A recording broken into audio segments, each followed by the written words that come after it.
Alright guys, now let's talk about the third step in making your lawn a masterpiece. Next up is your weed control and fertilizer. You know, a well-balanced fertilizer program will make all the difference in the world how your lawn looks. Fertilizer is the food for your lawn, and like any other living thing, these lawns need that food to survive. Having a fertile soil will not only allow your turf grass to thrive, but also to fight out unwanted weeds. Any open soil space is game for competition between your turf grass and the weeds. To feed the lawn, there are three major nutrients: nitrogen, phosphorus, and potassium. Nitrogen encourages green up and makes the plant grow, and nitrogen is likely the most important nutrient for your lawn's health. Only apply nitrogen when the turf grass is actively growing. Do not apply when it is dormant.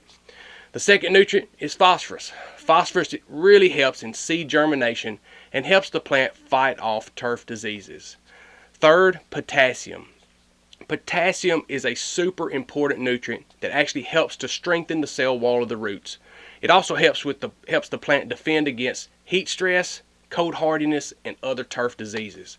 Potassium is vital for the overall health of the plant.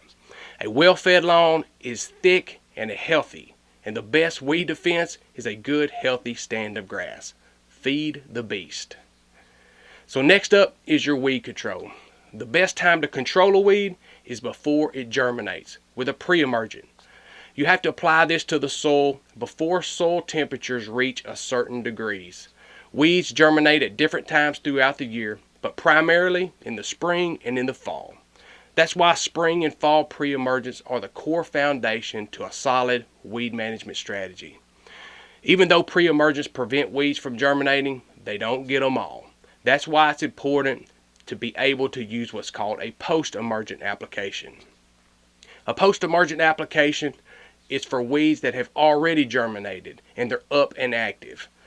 Always know your weeds and which post-emergent will actually work best to control it. Identification is the key.